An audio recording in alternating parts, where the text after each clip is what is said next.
obviamente Bueno, no. entonces, digamos, es decir, a ver, vos, para que vos tengas un impacto de infraestructura, que vos lo puedas ver en el tiempo, son 15 años por lo menos. O sea que no es un problema de ahora, digamos, con...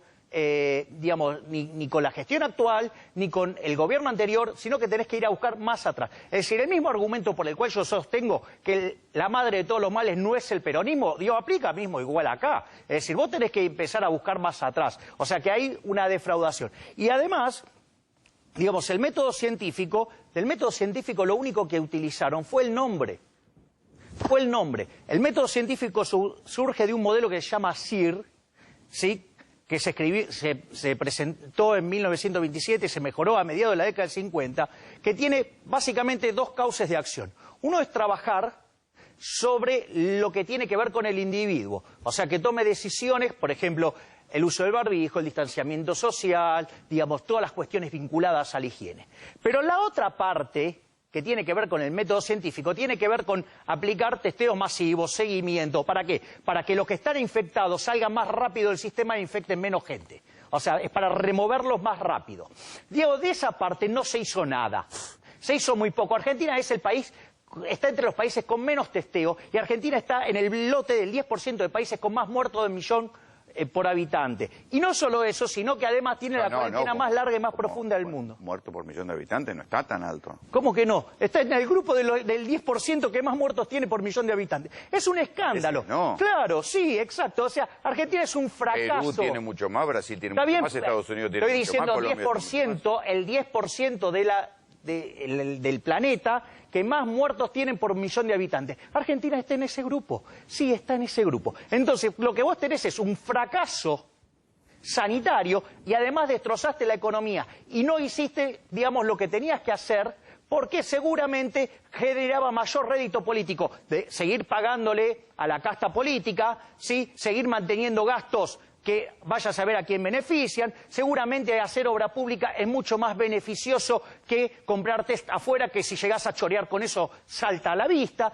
¿me entendés? O incrementar el aparato clientelístico. Entonces, digo, esa es la realidad. O sea, entonces venís con una historia deplorable en materia de infraestructura y las medidas que se tomaron, digamos, se acomodaron más a las preferencias de la casta política que a lo que necesitaba la población, y por eso estamos en un desastre. En eso te puedo dar un poco de acuerdo, porque efectivamente nadie se rebajó un sueldo. Por eso te lo digo. Salvo algunos funcionarios provinciales. Pero por eso te lo digo, Rolando. Es decir, es un escándalo que ha ocurrido en Argentina. Vamos a estar entre los 3 países que más le va a caer el PBI en el mundo. Estamos tercero en el ranking de inflación mundial. Estamos segundo en el índice. Los países de la región se están cayendo todos. Está bien, pero digamos, Perú y justamente Venezuela van a caer Perú tiene un colapso sanitario y caída del Producto Bruto. Nosotros también. No es que pero hubo... nosotros también. Nosotros también. Perú, pero, a ver, bueno, también puede ser que, digamos, todavía no estemos ahí de muertos, pero... Lástima, no traje los números, si no lo discutimos. No, pero sacalos, buscalos y vas a ver, digo, yo si no los tengo que buscar. Lo hiciste la semana pasada, por eso. No, bueno, Argentina está en el lote del 10% de países, 10% de países, estoy hablando, que tienen más muertos por millón de habitantes. Entonces, digo, el caso argentino es un escándalo. Entonces, funcionó mal lo sanitario, funcionó mal lo económico, y bueno, y vamos camino a la peor crisis económica y social de la historia argentina. Bueno, ahí también coincidimos, porque digo, después de 2 años de caída del Producto Bruto, era Macri, ahora te caíste todavía más. Está bien, pero digo, pero Argentina no se expande, digamos, no crece, si vos querés, desde el año 2011. O sea, el problema de Argentina no es de ahora. El problema de Argentina como economía estancada desde el 2011. Desde el 2011 Argentina oscilaba en torno al mismo nivel de PBI. O sea, Macri, por ejemplo, el primer año cayó el 2016, en el 2017 se expandió. ¿Y cuál era la crítica? No me compares, porque esto es rebote el gato muerto. O sea, vos vas a crecer el día que pases ese nivel. Claro. Digamos, bueno, entonces digamos, la discusión la hacemos seria. Entonces, la Argentina no tiene un problema de ahora. Argentina tiene, digamos, un problema secular, de estancamiento secular, que de ser del primer país más rico del mundo a inicio del siglo XX, digamos, hoy estamos 70 y un poco injusto en esa época, digo, vamos a discutirlo, eso, no idealicemos la Argentina agroexportadora, ¿no? Pero digamos, a ver, digamos, la Argentina conservadora agroexportadora, porque era la Argentina de los conventillos, de la falta de agua potable, de la muerte. Pero a ver, la pregunta es... No era París, Pero ¿por qué, digamos, el resto del mundo, sí, digamos, salía de esos países que estás idealizando y se iban a Estados Unidos como primer destino y segundo destino a Argentina. Pero porque en Europa había guerras. Bueno, lo que vos quieras, Argentina además tenía PIB per cápita más alto que ellos. Entonces, sí, claro, digamos, y el nivel de bienestar de Argentina era muchísimo más alto. O sea, y además era una tierra de oportunidades y eso, digamos, te guste o no, era lo que pasaba. Digamos, y todas las otras cuestiones son claramente discutibles, las puedo discutir con cualquiera, porque a diferencia de los que miran la desigualdad solo mirando el Gini, digamos, yo entiendo esos problemas. ¿Ok? Pero, ¿a qué querés que vayamos? No, ahora vamos a escuchar lo que dice la gente, después seguimos.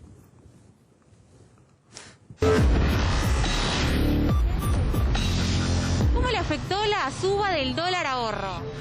Mira, a mí no me afectó la suba del dólar ahorro, pero todos sabemos que acá estamos en un país que se cobra en pesos, se paga en pesos y el dólar influye de forma exponencial, porque cualquier elemento que compras vas a comprar 2 pilas al kiosco y esas pilas las cotizan en dólares. Y afecta porque aumenta todo y ponerle, yo fui a comprar vaso y hoy más caro.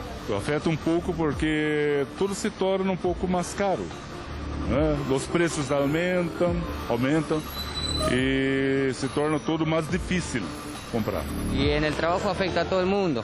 Yo creo que a todo el once y a todo el comercio le va a afectar.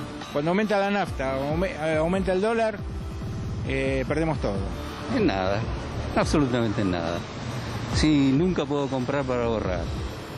Que esté 10 pesos más, 10 pesos menos, no me afecta. Es casi imposible ya comprar por lo menos $100. El trabajador, ¿en qué le puede afectar si nosotros no podemos ahorrar? ¿Estabas pudiendo vos comprar hasta el momento dólares? No, lamentablemente no podía comprar dólares. No. Ni comprar, ni vender, ni los veo pasar. Bueno, últimamente estaba comprando justo los 200, pero a veces me alcanzaba para comprar 100, pero creo que a veces ahora no voy a poder comprar ni 100. La verdad que yo no puedo comprar dólares, así que no me afecta. Y te hago una pregunta, si vos pudieras ahorrar, ¿lo harías en dólares o en pesos? Y en este país siempre se devaluó el peso, así que obviamente con toda razón ahorraría en dólares. Tenemos que aprender a manejarlo con pesos. El dólar no es una moneda que acá nos favorece, para nada, en absoluto.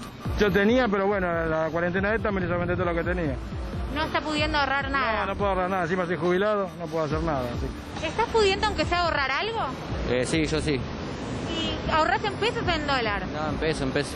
Si todos pondríamos en pesos, no estaría faltando dólares como está faltando ahora. Pero lamentablemente todos se desesperan por el dólar porque hay muchas franjas cambiarias. Vos la compras a 130 o a 120 y lo vendés a 150, 160. Entonces, bueno, ahí está la diferencia. Dólar, por supuesto, porque si yo voy a mi país, los pesos no me sirven. Yo imagino que el ánimo que está detrás de quienes toman esas medidas es hacerlo mejor. Espero que sí. En la carrera contra el dólar, el país vamos perdiendo. Lamentablemente vamos perdiendo.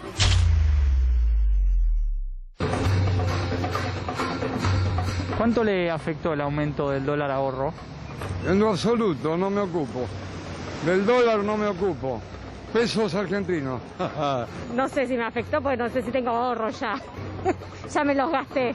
Yo particularmente no uso dólares, pero sé que le afectó a mucha gente, porque es mucho el aumento. En este momento, como recién pasó, todavía no siento el impacto, pero sí siento que me va a impactar en algún momento, no sé si por el aumento de los precios. Sí me afectó porque ahorrábamos con eso, o sea, ese es el nombre, dólar ahorro.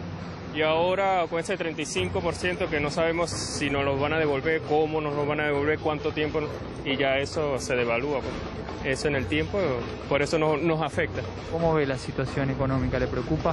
Me preocupa y mucho, muchísimo. Se hace más complicado proyectar a largo plazo y además uno tiene un cierto nivel de incertidumbre que no sabe cómo manejar.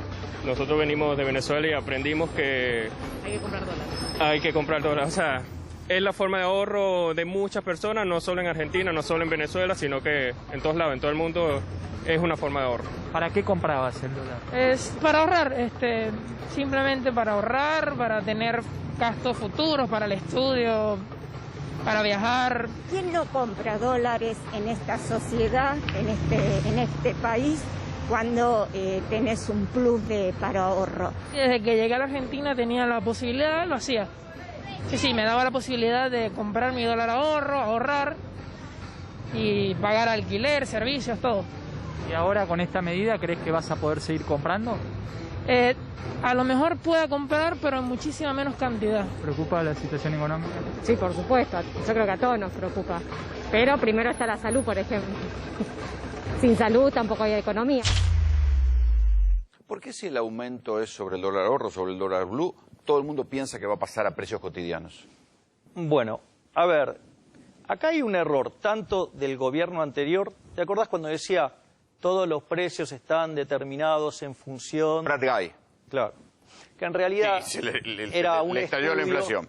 Claro, era un estudio basado sobre un trabajo de uno de los hijos de Domingo Cavallo que tenía que ver sobre el cómputo de la paridad del poder de compra. Eso estaba mal y en su momento se señaló porque está mal y ahora voy a... La realidad lo corrigió, ¿no? Claro.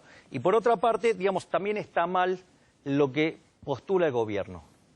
Lo que hay que entender es que los precios no vienen determinados por los costos, sino que son los precios los que determinan los costos. Esta cuestión que parece casi un juego de palabras, en la teoría económica se llama principio de imputación de Menger y básicamente... ¿Pero el precio no es el costo más la rentabilidad? No, eso es hacer justamente teoría objetiva del valor. Yo te puedo dar, no sé, el monopolio de vender cubitos en la Antártida y vas a quebrar, porque no lo quiere nadie. El valor, el precio viene determinado por las preferencias y la escasez. Eso la demanda. Exacto. Digamos, y básicamente vos vas a determinar los precios relativos en una economía. Para determinar los precios nominales en la economía, vos además tenés que determinar la cantidad de dinero. Por lo tanto, si vos tenés una situación que genera un exceso de oferta de dinero, ya sea o porque emitís salvajemente, cosa que Argentina está haciendo, pensá que Argentina en lo que va del año emitió 1.5 billones de pesos para financiar el fisco, que todavía no lo ves en la calle porque fue esterilizado con LELIQs y pases. Ahora, cuando vos... Lo mismo que tanto criticamos de la época de Macri. Exactamente. Entonces, cuando vos mirás la base monetaria tenés 2.3 billones y tenés de LELIQs y pases 2.5 billones. O sea, tenés otra base monetaria ahí. Exacto. Quiere decir que si vos tuvieras un pánico bancario, en 28 días duplicar la cantidad de dinero. Además, quieren financiar... Si la gente fuera a gustar la guita al banco. Después, que quieren financiar obra pública con emisión monetaria. Quieren financiar obra pública más IFE. Quieren financiar con obra pública capital de trabajo. Quieren financiar con emisión de dinero con, no sé... los gastos médicos. No sé, lo que fuera. Digo, o sea, todo lo quieren arreglar con emisión monetaria. Entonces, la verdad que... Está bien, pero vuelvo a lo mismo. Esto es lo que están haciendo los países centrales. No, está bien, pero una cosa es que vos emitas contra demanda de dinero, que es lo que hace, por ejemplo, Estados Unidos, y otra cosa es que emitas contra nada. Para que reciben los pesos y los cambian. Porque ¿cuál es el problema? El problema radica que a vos la demanda de dinero se te está desplomando. Mirá esto, vos en el primer semestre, ¿sí?, generaste 8.000 millones de dólares de superávit comercial. El Banco Central perdió 1.500 millones. Es decir, no tenés demanda de pesos. No solo eso, dijeron, bueno, se arregla la deuda, se termina el problema.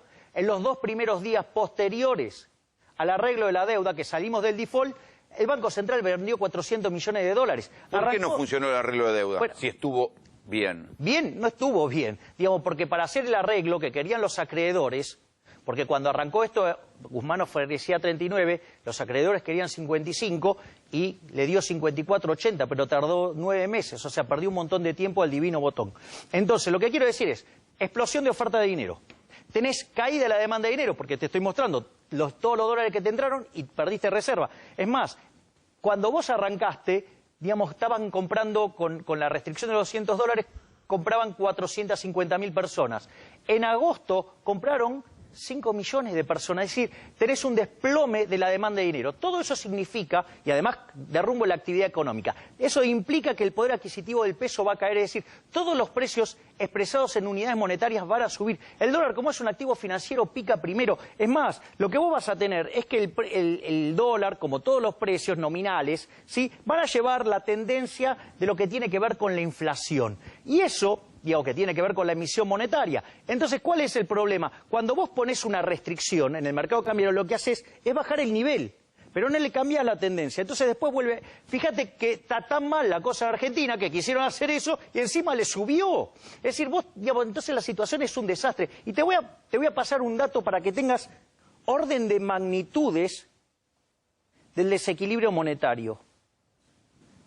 Si Argentina tiene 4.8 billones de pasivos monetarios y tiene reservas netas por 2.000 millones, ¿se te ocurrió calcular el tipo de cambio de cobertura? No, ¿cuál es? Te da como 1.400. O sea, si hubiera que hacer una convertibilidad es 1.400. ¿Vos te das cuenta el tamaño del desequilibrio monetario que tenemos? O sea, si hubiera que hacer una nueva convertibilidad sería 1.400. Bueno, ¿qué es esto? A ver, hay meme. ¿Esto es un meme o es algo...? No, esto es un meme y tiene bastante tiempo. O sea, esto tiene su tiempo. ¿Cómo me voy a divertir si llegas a entrar al Congreso? ¿Cómo me voy a divertir? ¿Qué Congreso divertido va a ser? Sí, Diego, yo creo que... Acá está, ves, esta es la de ayer. Mirá, el presidente. Hay encuestas que dicen que los libertarios tienen el 7% de intención de voto. Más fuerte es, el 7% de la población se declara libertaria. Son como los troscos de derecha ustedes, viejo. No porque no somos de derecha, pero... ¡Vamos! Bueno, es que, a ver, digamos, o sea, que, digamos, Rolando, si vos estás muy a la izquierda no es mi problema. No. O sea, yo soy libertario. Al muchacho este que detuvieron el otro día, que había sido candidato del partido de Esper, lo encontraba con una foto de Videla. Mira, a ver, vamos por el tema. Digo, vos sabés muy bien que, digamos, que las fotos que a vos te encuentren con alguien, de repente no necesariamente tiene que decir algo. Y vos sabés qué edad tenía el Presto es periodista.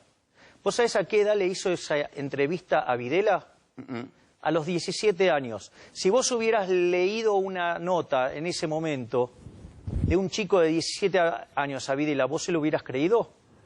No.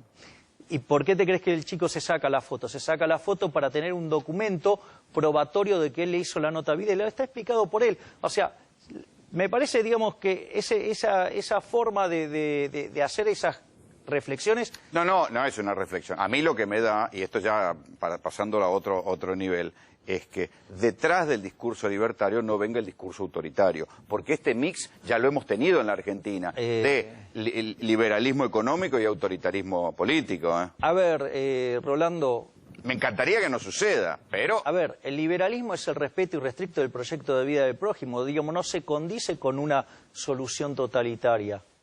Es decir, digamos, que en Argentina, digamos, muy influenciado también por las premisas del Foro de San Pablo, se le intente achacar todo algo que no existe, que es el liberalismo, y que se le quiera achacar cosas que no corresponden con la filosofía liberal. Bueno, o sea, me parece que es incorrecto, digamos, se va de patadas con la realidad, se va de patadas con las premisas liberales, y la realidad, digamos, es mucho más totalitario este gobierno que lo que podría ser un gobierno liberal. Ojalá que así sea. Javier, gracias por venir. Por favor, gracias a vos, Rolando.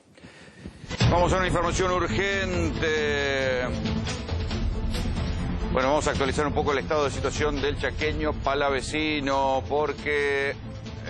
nos estaba mirando el chaqueño, le mandamos un abrazo y muy gentilmente la gente de prensa del chaqueño nos acaba de mandar un nuevo parte de cómo está el chaqueño. Sí, Rolando, la gente de prensa nos contactó, les mandamos un saludo y un fuerte abrazo al chaqueño que nos está viendo.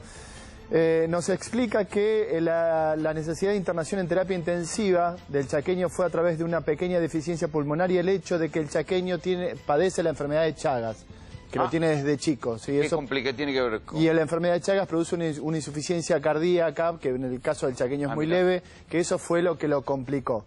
Él está muy agradecido con la gente del IMAC, donde está internado, con la gente de Sadaí, que es su obra social, y le he mandado también un fuerte abrazo a Babi, que fue el que lo contactó con la gente que hace las ampollas de ibuprofeno inhalado y le quiere mandar un saludo muy especial y un reconocimiento muy especial al doctor Luna, que es un médico que lo está tratando en la ciudad de Salta.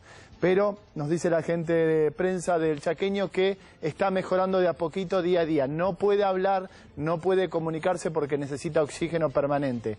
Pero bueno, no a través de repasamos un poco la respirador. información. Nosotros contábamos antes que estaba en terapia intensiva, pero sin respirador. Decíamos, bueno, si era una especie de terapia intermedia. Lo están tratando con ¿cómo decirlo? No es una droga, es el ibuprofenato, que sirve para inhalar. Es ibuprofeno inhalado, que es un tratamiento que no está autorizado por la ANMAT, pero que sí se está utilizando en provincias del norte como Córdoba, como Salta. Dicho sea de paso, Salta, el lugar donde está el Chaqueño, es un lugar, digamos, nosotros lo venimos contando, que ha retrocedido, han tenido que cerrar buena parte de las ciudades por la expansión de casos de coronavirus y sobre todo por el colapso del sistema sanitario. Nación le ha enviado, sobre todo a la ciudad de Orán, una cantidad de médicos y de equipos para compensar el problema que tienen ahí y las protestas que hubo. La escuela esa que nosotros mostramos hace un par de semanas, la escuela Osvaldo Poz, ahora sí está funcionando con oxígeno y está la gente, hay varios enfermos ahí, pero quiero decir,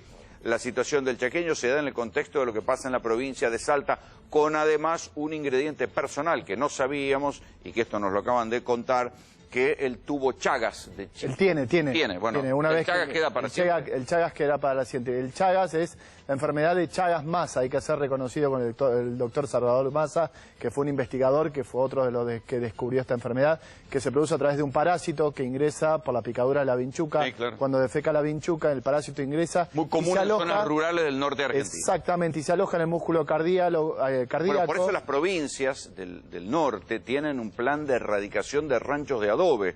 El adobe es muy lindo para ver de lejos, pero como es con una construcción con tierra, ahí anida la vinchuca y la vinchuca cuando pica, después te genera este tipo de... Ingresa el tripanosoma a través de... La pinchuca te pica, defeca al lado donde te pica, te chupa, se alimenta de tu sangre, y uno cuando se rasca ingresa el tripanosoma, el parásito, adentro del torrente sanguíneo, se aloja en el músculo cardíaco, y eso va haciendo que tengas una insuficiencia cardíaca progresiva. No sabíamos que el coronavirus con Chagas era más complicado. Y no, la insuficiencia cardíaca que le genera coronavirus el Chagas, con insuficiencia cardíaca generada por Chagas, exactamente, eso fue lo que lo complicó al Chaqueño junto con esa pequeña insuficiencia pulmonar que tenía. Bueno, esperemos que Oscar se recupere porque además hay que decir, bueno, es un cantante, ¿no? Y la preocupación nuestra tenía que ver con esto.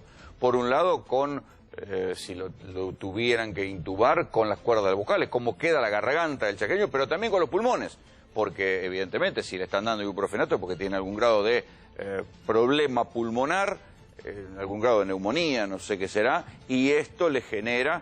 le va a generar problemas para el aire, para cantar, ¿no? Lo que encontraron fue un infiltrado que se llama, que es cuando le hacen una imagen, sea tomográfica, sea radiográfica, se ve como una opacidad en el pulmón. Eso quiere decir que hay un proceso infeccioso que puede estar sobreagregando a esto. La terapia con el ibuprofeno lo que hace también es matar las bacterias que te producen esta neumonía.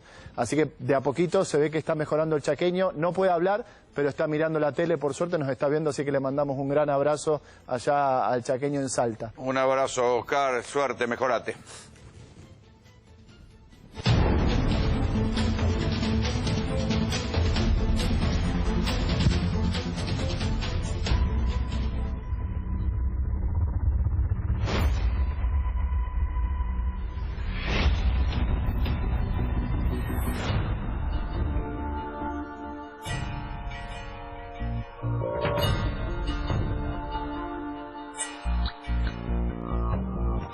En todo este recorrido que vamos a hacer, 26 familias hay. Sí, 26 familias. Acá hay una casa, acá hay otra, acá vive otra persona más. Somos 90 familias que estamos en situaciones de calle, muchos con niños, otros con situación de alquiler que ya no pueden pagar por el tema de la pandemia. Estamos pasando frío, hambre acá. Yo estaba alquilando también y no me alcanza la plata, me quedé sin laburo que empezó esta pandemia y andamos acá para allá.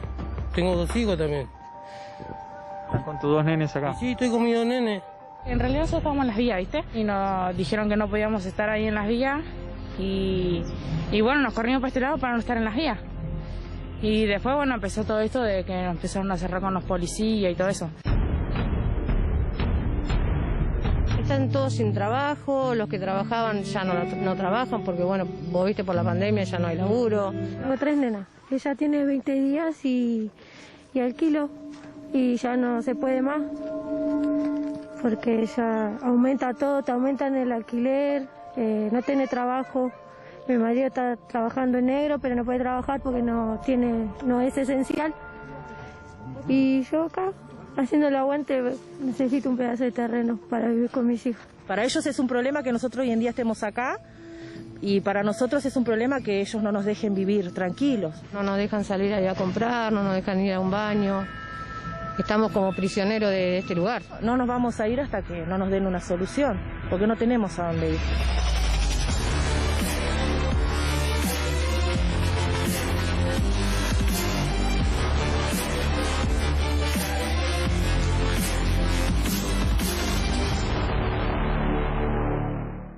Es uno de los fenómenos de los tiempos de la cuarentena. Recordemos que esta epidemia de tomas, sobre todo en el Gran Buenos Aires, nace a partir de los decretos nacionales y provinciales. En el caso de provincia fue una ley para evitar los desalojos. Entonces, claro, los vivos de siempre dijeron, si están prohibidos los desalojos, nos metemos en un lugar y decimos, pelito para la vieja, acá no nos puede echar nadie, estamos ocupando un lugar, están prohibidos los desalojos. Y mientras tanto, ya se sabe, se van construyendo casas y esas casas después es muy difícil de cambiarlas, de sacarlas de ahí. Ha habido algunas tomas que fueron desalojadas. Una de ellas era esa toma que nosotros estuvimos ahí, la toma que paró el tren Mitre durante 15 días. Pero esta toma que ustedes están viendo en pantalla, la toma de Guernica, es la más grande de todas las tomas del conurbano. La Cámara Federal de La Plata emitió un dictamen y dijo, esta toma se tiene que desalojar y le puso fecha, que es el 23 de septiembre, Javier. Exactamente, 23, ¿Cómo va 24, a ser ese desalojo? 23, 24 y 25, se toman 3 días para empezar a hacer, obviamente, en este caso, el lanzamiento, como se dice, obviamente, de manera legal. Bueno, a ver, hay algunos datos, unos detalles muy importantes que están dentro de este fallo, Ahora vamos a repasar algunos de ellos. Pero está todo decidido, más allá de que se están haciendo en el lugar, se han hecho algunos festivales, se han hecho, inclusive se han acercado grupos de izquierda, algunos de derechos humanos a apoyar en contra del desalojo y demás, pero todo esto ya tiene la orden desde la justicia, la policía de la provincia de Buenos Aires para hacer ¿Las tierras de quién son? Vamos por partes. Las tierras son, mira, te leo. Porque acá se refiere a María Jacinta Romero, Vilma Alicia Enríquez, Andrés Ríos y Gervasio Pérez Pesado, en representación de la firma Bellaco Sociedad Anónima, que son los propietarios justamente de estos lotes. O sea, no son terrenos fiscales ni ferroviarios, porque en un momento se pensó que eran terrenos ferroviarios. No. No, tampoco. O sea, tiene dueños. Tienen dueños y además... No es una herencia vacante. No, han hecho un reclamo sucesivamente con el correr de esta toma, que ya tiene más o menos alrededor de 2.500 familias. Bueno, no siempre son familias, en muchos casos son gente, algunos sí construyeron y se quedaron, están viviendo ahí efectivamente, y otros plantaron bandera, pusieron unos palitos, una cosa, y dicen, aquí estamos, cosa que o les tengan que tirar unos mangos para que se vayan, o se puedan quedar ahí y después los revenden. Bueno, de hecho hay de todo en esas 2.500 personas. Hay 2 detenidos por venta de esos terrenos. ¿Sí? Entre 35 y 50.000 pesos vendían los terrenos. La sub-DDI justamente de Vicente López detectó y los detuvo porque estaban promocionándolos a través de Facebook. Yo digo familias porque uno presume que es la necesidad de familia, pero acá la necesidad existe. Y esto también es un fracaso de la política. Exacto. Que no logra generar suelo urbano, o sea, lote, para que suena demasiado importante esto del suelo urbano, que el suelo urbano es lote, que uno puede ir y comprarse un lote, aunque sea en el tercer cordón del conurbano, a precios accesibles y con algún grado de infraestructura, una cloaca, un pozo ciego, una luz, algo donde se pueda, una familia humilde pueda, si tiene ingresos, puede ir y construirse una casita. Esto no se puede, con lo cual es una invitación a que vayas a vivir a la villa o que vayas a tomar tierra. Exactamente, y hay muchos grupos organizados que lo que hacen es arrear, porque esta es la palabra, arrear a la gente, de los cuales, supongamos, hay un gran porcentual que necesita, obviamente, un lugar donde instalarse, aún con las condiciones precarias. Y hay otro porcentual de gente que la llevan, porque muchas van a la mañana y se van a la noche, esto está comprobado, está grabado y demás, en distintos lugares, no solo en Guernica, que hacen ocupación del terreno para reservarlo para el negocio posterior de estas mafias. Vamos a desgranar un poquito el expediente, Javier, a ver qué dice. El fallo de la Cámara de La Plata, que yo no sé por qué dieron tanto tiempo para que se organice. Bueno, lo que pasa es que los tiempos de la justicia, viste, hasta que obviamente todo detona en los medios y empieza a tener un poquito más de está bien que haya repercusión. salido el fallo, porque podría haberse construido 4 barrios hasta que reaccione. Pero el juez de garantías, el fallo es de hace 2 semanas. El fiscal, cuando mira el corta, bueno, ordenan el desalojo, va a la Cámara, la sala primera de la Cámara, y la Cámara ratifica. ¿Y qué hace la Cámara? Le ordena al juez que instrumente esto. Por eso, justamente lo que ha emanado desde ese juzgado de garantía. Mirá, vamos a mostrarte, a propósito, parte del expediente. Ahora te voy a contar un detalle más respecto del servicio eléctrico. Pero mirá, vamos a ver a propósito de la orden, ¿no? ¿Cuándo debe efectivizarse este lanzamiento? No es mañana, no es el martes, sino a partir del miércoles. Miércoles 23... O supletoriamente el 24 o 25, esto por si no logran terminarlo en un día. Y además... Pero los que están ahí dicen que van a resistir. Sí, además... Y además acá la cuestión se politizó porque hay una parte de los movimientos sociales que dicen nosotros nos vamos a quedar ahí, o sea que va a haber manifestaciones, resistencia, va a ser pa' quilombo. Y además también se están haciendo, ayer, hoy también se hicieron actividades justamente ahí. Lo que toma en cuenta justamente este fallo, esta orden del juez, es que debe hacerse con la luz de día. Claro. Y en una jornada en la cual las condiciones climáticas no sean adversas. ¿Sí? Que no llueva, que no haya un viento enorme o loco y que no haya otro tipo de condicionamiento. Yo leí también que dice que les tienen que cuidar las pertenencias, lo cual es lógico. No es que le pasen por encima una topadora. No topadora. Y además le ordena el juez a Edesur que desconecte todas las conexiones clandestinas que haya en esos lugares. Cosa que hasta el momento, obviamente, Edesur o cualquier servicio eléctrico necesita una seguridad para poder entrar y activarlo. Y eso muchas veces, ya lo sabemos, activa justamente cualquier tipo de refriega, ¿no? Porque pero la luz y el agua si son es fundamentales. Una conexión clandestina, ¿no las podés cortar en algún lado? ¿Cortar de otro lado? Es que está tomada de los cables de alta tensión o de los postes en realidad, de los postes mismos. Vos sabés cómo es, que además está todo organizado como para colgarse. Sí, claro. Colgarse de esos elementos. Mirá, te leo algunas cosas más respecto que a mí no es que me llamaron la atención, sino que están bien especificados, ¿no? Y dice, a propósito de ejecutar el presente con el mayor cuidado, como decías vos, de la integridad física de las personas que ocupen el predio y de los bienes que allí se hallaren, como decíamos, debiendo acudir al uso de la fuerza en caso en que resulte indispensable y en la menor medida posible. Y lo último, asistencia, pide que haya asistencia médica, ambulancia, internación y o traslado de las personas y otros que se requieran, en particular los encargados de activar protocolos referidos a la pandemia derivada del COVID. Se va a grabar todo esto se va a grabar. Con cámaras, obviamente, de la policía. Creo que se va a convertir en una especie de batalla política, porque los sectores de izquierda que están resistiendo al gobierno y una parte de los movimientos sociales que incluso apoyan al gobierno, están divididos en esto, están divididos y hay que ver cómo deriva. Te cuento algo, Rolando, lo último. Estuve hablando con el intendente de La Plata, Garro, hace algunos momentos, y me decía que ellos tuvieron 40 intentos de toma. Pudieron desestimar 38, con detenidos, heridos, policía, demás.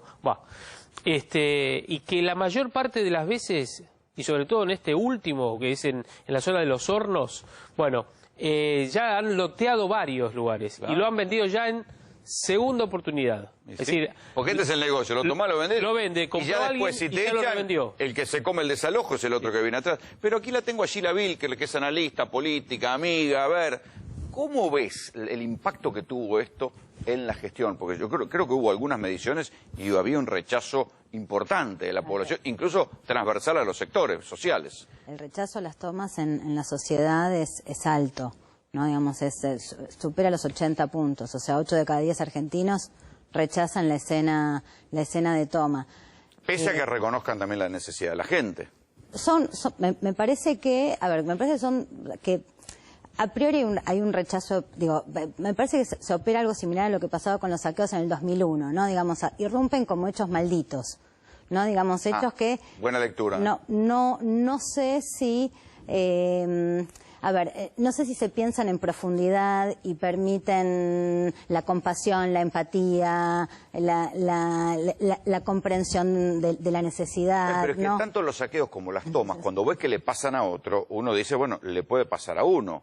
Que te tomen una casa, que te tomes, que te vaya de vacaciones y se te mete la gente adentro y anda a sacarlo después. Está lleno de casos de eso. Y si no sos propietario y no estás en riesgo, también te puede generar incomodidad porque el déficit habitacional no es algo que solo alcance a los sectores más bajos, también hoy está alcanzando fuertemente a los sectores medios. Entonces, ¿cuánto tenés que trabajar para poder comprarte una casa y si eso es posible hoy en Argentina? Entonces digo, se genera una situación de el acceso a la tierra. Hoy es un problema que yo te diría atraviesa transversalmente no solo a los sectores más bajos, sino a los sectores medios también.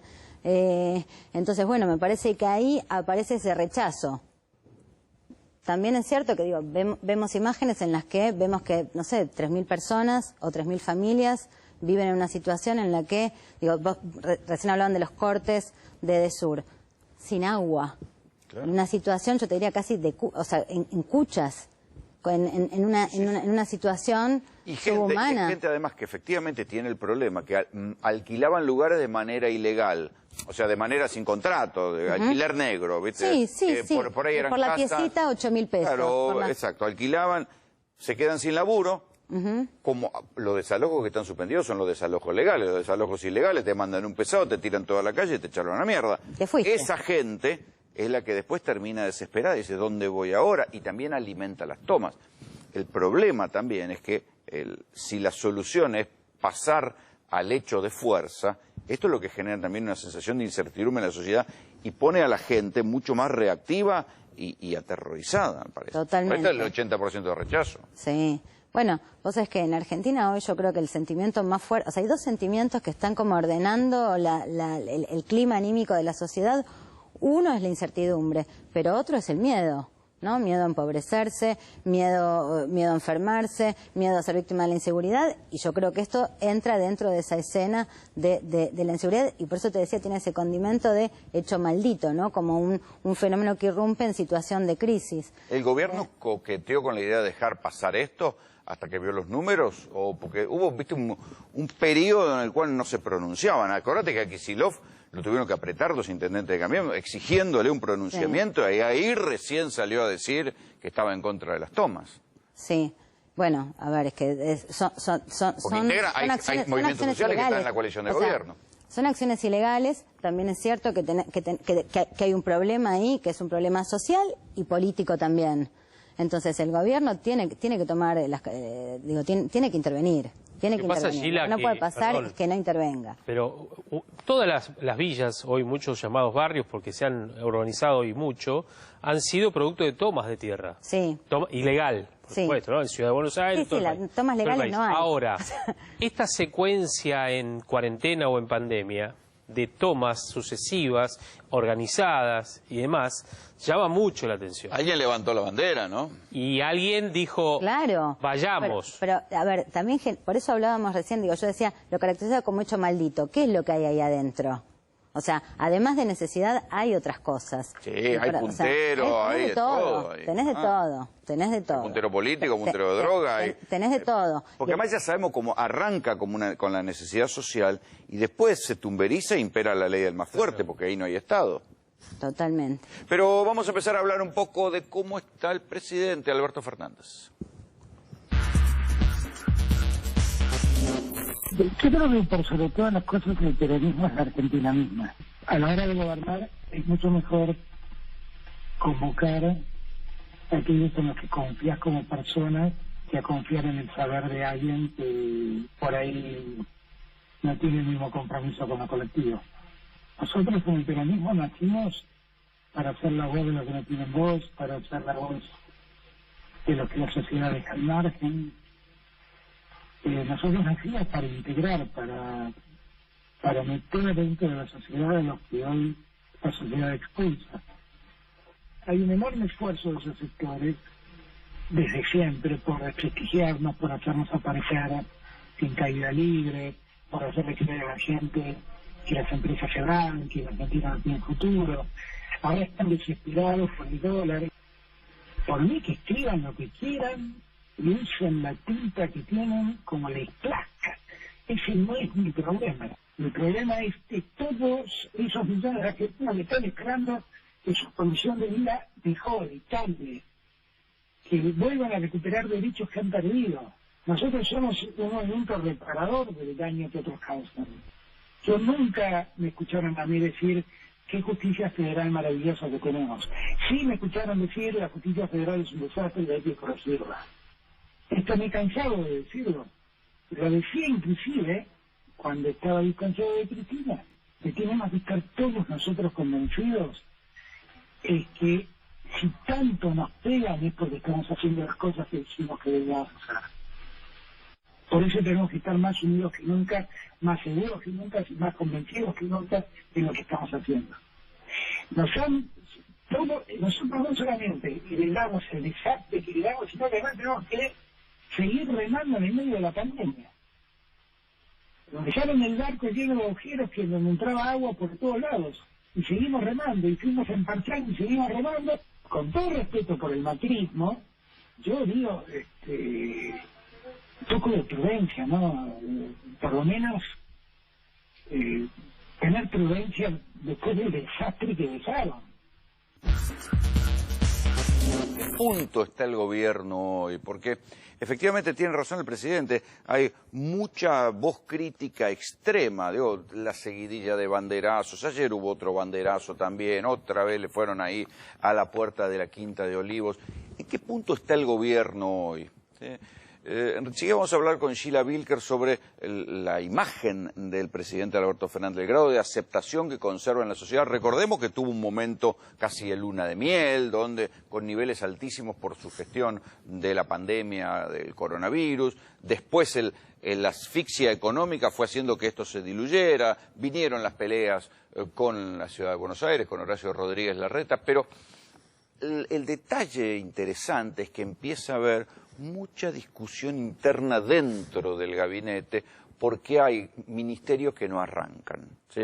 Hay ministerios que serían cruciales para este momento y no están arrancando. Funciona, obviamente, el Ministerio de Salud, más allá de las críticas, más o menos, sobre qué pasa con la gestión de la pandemia. Funciona el Ministerio de Desarrollo Social, que está mandando comida para calmar lo que podría ser un estallido social, y eso ha funcionado porque de hecho ustedes no van a ver en el banderazo a la gente más necesitada que realmente necesita alimentos, no van a los banderazos a protestar contra el gobierno, o sea que eso por lo que sea, por los movimientos sociales, por el justicialismo o por el reparto de comida parece estar contenido, pero hay otros ministerios en los cuales hay una demanda de decir, bueno, gestionen, macho, hagan algo. Yo le conté muchas veces lo que pasa con el Ministerio de Vivienda de María Eugenia Bielsa, que no arranca para ningún lado, tiene un fideicomiso de 11.000 millones de pesos sin ejecutar. Esto que yo le digo es la crítica que le hace Juan Grabois, que tiene varios funcionarios. Juan Grabois, el dirigente que integra el gobierno pero es crítico, es como la Lilita Carrió del kirchnerismo, ¿no? Que critica sin romper y que hace críticas duras al gobierno. Bueno, y tiene funcionarios en el Ministerio de Vivienda que le están exigiendo a Bielsa que ejecute la plata y que no se siente sobre los expedientes. Esto es un problema de gestión, no es un problema político, es un problema de gestión. Y así pasa con otros ministerios. Hay críticas sobre qué pasa con las actividades productivas. Es verdad, la pandemia impide que algunas actividades no funcionen, pero piensen cuánto se habló de las famosas 60 medidas económicas. ¿Dónde están? Hubo reuniones de gabinete, del gabinete económico social y salían los voceros y decían hay 60 medidas para reactivar la economía. Hace 2 meses que vienen diciendo que hay 60 medidas, pero las 60 medidas no se conocen. Por ahora lo que funciona sí es la discusión macro de la economía, del ministro Guzmán negociando la deuda, armando el presupuesto. Eso le permitió un gol al gobierno y un poco de respiro para después armar el presupuesto y tener un poco más de plata para gastar en obra pública. Pero las 60 medidas de reactivación no se conoce nada. Cosas que se dijeron y que todavía siguen diciendo, si bueno, tenemos que cambiar el modelo sojero y encontrar otras fuentes de divisas y por eso queremos que haya exportaciones, pongamos, en minería. no se conoce nada. Ahora el gobierno que dijo que quería encontrar otras fuentes de financiamiento y de ingreso de guita para no depender de la soja, están aplaudiendo porque la soja parece que va a llegar a $400 al año. Otra vez, como siempre pasó, vuelve la dependencia de los sojeros, va a volver la discusión con el campo, si liquidan la soja, si no liquidan la soja, pero Sheila, ¿en qué punto está la imagen de Alberto, la aceptación de la gente? Bueno, hoy te diría que el gobierno todavía conserva una imagen importante en relación con su electorado, ¿no? Digamos, está en torno a los 50, 51 puntos. O sea que no perdió el electorado que lo votó. No, el electorado que lo votó sigue acompañando, sigue diciendo la gestión... Pese a la pandemia... Ahora, sí. Ahora, cuando vos empezás a rascar, lo que ves es que es un poco lábil. Todavía están, pero están gruñendo. Sí, a ver, si yo tuviese que hoy armar un panorama, lo que te diría, y armar una especie de fragmentación del electorado en 4, te diría, el duro de la oposición está más duro que nunca. El blando de la oposición... Bueno, es que acá hay algo interesante. Recién hablamos con Javier Milei. Se ha abierto un sector un sector ultra. Sí, pero ultra liberal, o sea, la derecha de Macri, sí, para decirlo de una manera... Sí, el liberalismo económico salvaje, sí, eso está. Yo lo que no sé es si interpela un elector formado en esos valores. Creo que interpela más un elector enojado con todo. Está bien, pero el elector escéptico con la política. Pero eso, ¿no?, que se ve en otros países, digamos, Uh-huh, que en Europa es al revés, porque los sectores enojados que corren por ultraderecha son más bien proteccionistas, no son libertarios, no importa. Es cierto. Pero acá va a pasar que va a haber seguramente en las próximas elecciones un 6 o un 7% de los votos como la ultraizquierda, que en su mejor momento la izquierda marxista supo tener un 5 o un 6% de los votos. Se va a abrir por ese lado. Hay que ver, y en unas minorías y mayorías tan justas, hay que ver qué pasa ahí. Es eso que vos decís, las minorías y mayorías tan justas. Entonces, digo, ahí déjame que termine de presentar el mapa porque te va a ayudar a entender. Los blandos de la oposición están muy endurecidos, con lo cual, te diría, toda la oposición de alguna manera, blandos y duros, hoy chitan, levantan la voz, se quejan, crean clima discursivo y están enojados. Y de este lado lo que tenés es, o sea, del lado del oficialismo, lo que tenés es, los más duros están un poco enojados, porque lo que ven es que el gobierno no es todo lo duro o todo lo kirchnerizado que se espera, y al mismo tiempo los blandos... Eso tiene que ver sobre todo con la reactivación económica, con pandemia, sin pandemia, o sea, está bien, está la pandemia, con las dificultades la cuarentena, para llevar la vida adelante, okay, Rolo. Pero el peronismo venía a reactivar, o sea, no existe peronismo pobre. No. Este es el problema, es un gobierno peronista que no puede redistribuir. A ver, el peronismo lo que hace es empuja a la clase media, o sea, eso, digo, la asociación que muchas veces hay entre peronismo y pobreza, para mí es una apreciación equivocada. Peronismo es clase media, ¿no? Digamos, es trabajo, es dignidad, la dignidad del trabajo. Bueno, también es cierto que, digo, en Argentina todavía estamos demasiado acostumbrados a pensar una sociedad en la que hay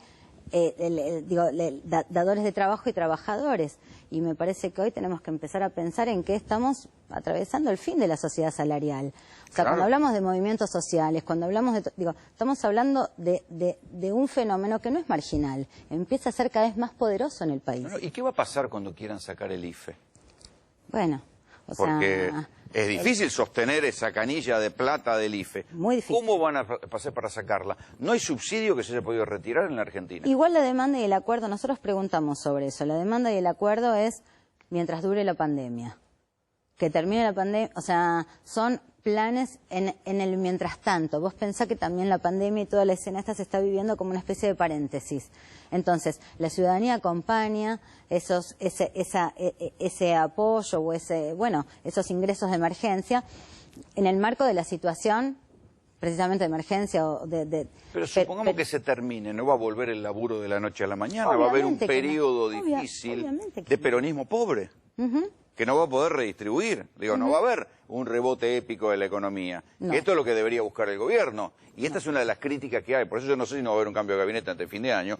Que la crítica que hay a los ministros que no están gestionando para armar una recuperación. Activa ya. Porque en un año tenés elecciones. ¿Qué podés mostrar en un año? Si esperás a que se termine la pandemia para mostrar algo, te come el león. Sí, y un año es mucho tiempo y muy poco tiempo. Claro. Las dos cosas. ¿No? Digamos, o sea, es mucho tiempo para llegar sin resultados y es muy poco tiempo para mostrar resultados. No va a tener obra pública para mostrar, no va a tener vivienda construida para... O sea, la vivienda, que es un motor natural para salir de las recesiones, el Ministerio de Vivienda no funciona. Es un momento muy difícil para el gobierno, claramente, para la ciudadanía, por supuesto, claramente también lo es, en el sentido de que la Argentina en general, toda la Argentina es más pobre. Y esto significa que los más pobres son más pobres y los sectores medios también son más pobres. O sea, todos son más pobres. La economía cayó. Una de las cosas que también se ve en las encuestas, no sé si lo ves vos, es que nadie quiere, o sea que, mejor dicho, nadie quiere. Hay los sectores que quieren a Macri, tienen buena imagen de Macri, se achicó mucho. El negativo de Macri se creció creo que hasta el 70%. El negativo de Macri se disparó, es cierto, también se disparó, el negativo de Macri se disparó. Lo que también es cierto es que esos 30, 35 puntos que tiene de adhesión todavía, 30, 33... son militantes, son como los del kirchnerismo en su momento, ¿no? No sé si son militantes porque reconocen que no hizo un buen gobierno, ¿no? Digamos, hay un acuerdo social en que no fue bueno ese gobierno, pero le reconocen buenas intenciones, que no es poco, porque la buena intención lo deja... dado el camino del infierno. O sea, bueno, sí, obviamente, eso sí, pero bueno, lo deja vivo, o sea, todavía está vivo. De todos modos, me parece que el gran emergente de la oposición hoy por hoy es la figura de Larreta, ¿no? Sí, claro, que el otro día tuvo un discurso con 36 puntos de rating en horario central. Así que, gracias por venir. Al revés, gracias a vos. Vamos a ver ahora una historia de los que salen a cazar el COVID, los que tienen que enfrentar el momento del primer contacto de una persona con coronavirus.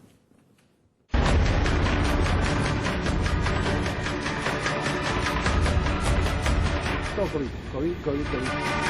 Tenemos instalada la cápsula de aislamiento, por contingencia lo usamos para pacientes COVID. ¿Qué me permite esto? ¿Que el paciente tenga oxígeno o aislarlo de ustedes? Aislarlo de nosotros.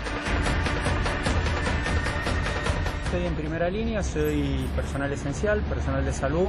Estamos en la primera línea de batalla de todo esto, por lo tanto cumpliendo con las normas y la bioseguridad de cada uno, colocación del equipo de protección, higiene de manos y todo lo referido a evitar la aproximación o el contagio de este germen. Estamos bastante protegidos. Y hablame como humano, no como médico. Bueno, como humano. ¿Tenés miedo? No ¿La pasás mal? No. Así como nuestra gente que trabaja en la compañía y está en la primera línea, también llega a su domicilio, está en contacto con la familia, sale a hacer las compras, con lo cual la situación también es parecida a la que nos pasa a cualquiera, con lo cual sí, esto nos llevó a tener gente aislada y demás, pero nos fuimos acomodando, incorporando personal para mantener el volumen de trabajo. ¿Les tocó atender muchos pacientes con COVID? Sí, varios pacientes con COVID. ¿Sí? Pacientes respirados también con COVID positivo. ¿Y tenés miedo, Martín? No, solamente tomo las medidas necesarias de seguridad y... ¿Y la familia qué dice? La familia se preocupa, pero bueno, es lo que me gusta hacer y lo voy a seguir haciendo por más que se oponga a quien se oponga. ¿Qué tal? Mi nombre es... ¿Qué lo puedo ayudar? Hola, buenas tardes. Quería pedir médico. ¿Qué le está pasando? ¿Qué síntomas tiene? Mira, hace 2 días que estoy con dolor de garganta y fiebre. En el transcurso de las 3 horas se va a acercar el médico al domicilio y lo que le voy a pedir es que cuando llegue el médico a su domicilio le reciba con el barbijo colocado, por favor. Bárbaro, muchas gracias. Por favor, hasta luego. Hasta luego. ¿Tenemos un auxilio? COVID positivo. Vamos.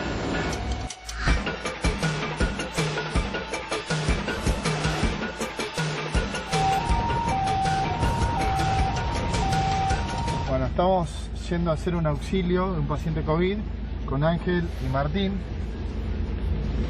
¿Vamos? Vamos.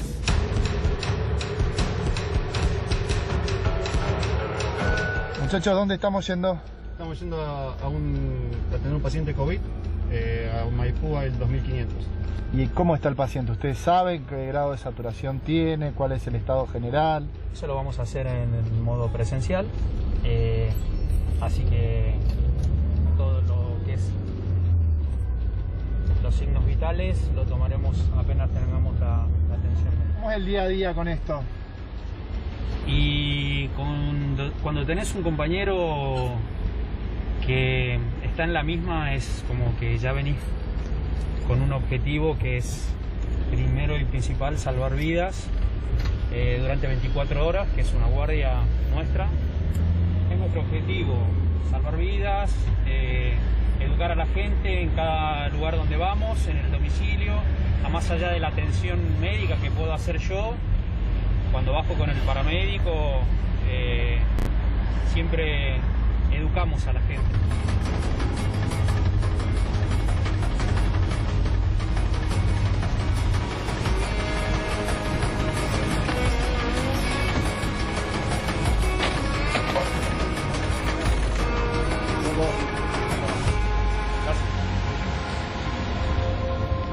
¿Es tan peligroso como parece, Rodrigo, ir en una ambulancia?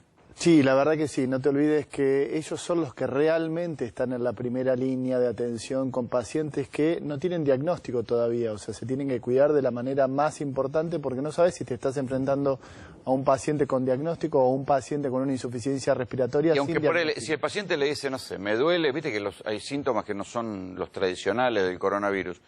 Me duele, no sé, algo. Sí. Y tienen que igual ir protegidos. Igual tienen que ir protegidos y toman todas las normas de protección. Porque aunque no tenga nada que ver el síntoma con lo que se supone que es coronavirus. Claro, porque vos hoy en día cuando haces asistencia en ambulancia... Me duele el cuerpo. Ahí está. Claro. Bueno, asistencia en ambulancia, lo que haces es, a ver, no puedes descartar que un paciente sea positivo o negativo solamente con verlo. Entonces el traslado que hacen de esta gente, ellos se cuidan como si todos los pacientes fueran positivos. Entran a lugares que no están ventilados. Exacto, las casas. Entran a las casas, que son lugares que no necesariamente están ventilados, mucho menos venimos del invierno. Por eso vos fijate que el paramédico y el médico que hacen asistencia no están nombrados en ningún lado, por eso quisimos reconocerlo y mostrar cómo es el trabajo de ellos, que la verdad que están realmente también en la primera línea, no solamente en las terapias intensivas se vive en la primera línea.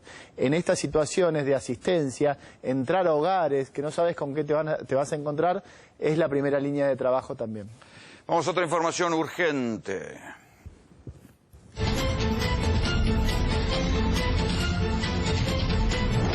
Falte, Javier, una fiesta clandestina. ¿Qué hacen acá que no están en una fiesta clandestina, viejo, manga de aburrido? Estamos con vos, Rolando. Mirá todo lo que eran, che. Bueno, mirá, todos estos fiesteros... ¿Qué iban a pasar? ¿Pensaban que iban a pasar desapercibidos? No les importó, realmente no les importó, porque hubo una denuncia en 911. Algunos huevones grandes, ¿eh? Sí, sí, hay de no todo. Es que eran todos adolescentes. Hay de todo, hay de todo. Hay un par de pelados ya ahí. Sí, bueno, eso, mirá, vos sabés que además de todas estas chicas y chicos que estaban ahí, 2 policías. Ah, mira. 2 policías de la policía local de La Matanza. Esto ocurrió en González Catán. 145 demorados, entre ellos, como decíamos, 2 policías, son 145, y calcula lo que se habrán escapado. Digo, 145. 90 hombres y 55 mujeres fueron registrados y obviamente aprendidos, demorados en realidad, hasta tanto se le tomara toda la identificación a cada uno de ellos, se le labra una actuación, interviene el Juzgado Federal de Morón número 3, a propósito. ¿Y los policías estaban de servicio o estaban de...? No, estaban de fiesta. Estaban de fiesta, exactamente. No, eran parte de los que estaban justamente en ese lugar. Vos sabés que se incautaron de parte del dinero que se recaudó en esa noche, ¿no? Alrededor de 40.000, 45.000 pesos. También bebidas alcohólicas, por supuesto, estaba todo organizado. Y algunos juegos de mesa, inclusive también, estaban en el lugar, y equipos de música también. Bueno, todo esto se enmarca dentro, obviamente, por la gran cantidad de gente que fue demorada, es lo que llama más la atención. Pero vos sabés que las fiestas clandestinas, la semana pasada, por ejemplo, en la zona del aeropuerto, en La Plata, también otra fiesta en la cual se labraron 100 infracciones. Miren lo que está pasando en Rosario, donde a partir de 2 focos de contagio los banderazos del momento de Vicentín, de la protesta de Vicentín en su momento, y las fiestas clandestinas, tanto que en Rosario tuvo que haber una fiscalía especial dedicada a ir y detectar fiestas clandestinas, como no había demasiados casos, Rosario pensaron que estaban seguros y que nunca les iba a llegar. A partir del banderazo y de las fiestas clandestinas, hoy por hoy está en el 90% de las camas de terapia intensiva. Piensen que ayer, por ejemplo, la ciudad de Buenos Aires quedó cuarta. Primero estaba la provincia de Buenos Aires, sobre todo por el rebrote que hay en algunas ciudades del interior de la provincia. Luego Santa Fe, sobre todo por el estallido de casos en Rosario. Tercera Córdoba y recién cuarta la ciudad de Buenos Aires. Pero con este panorama voy a empezar a charlar con Rodrigo Quiroga, investigador del CONICET. ¿Cómo te va, Rodrigo? Hola Rolando, ¿cómo te va? Buenas noches. Bueno, ¿cómo ves lo que está pasando ahora que bajan los casos? ¿Qué ves vos? Sí, la verdad que aparentemente están disminuyendo los casos nuevamente en el AMBA. Esperemos que esta vez continúe el descenso y que no vuelvan a subir, porque ya anteriormente habían bajado y volvieron a subir.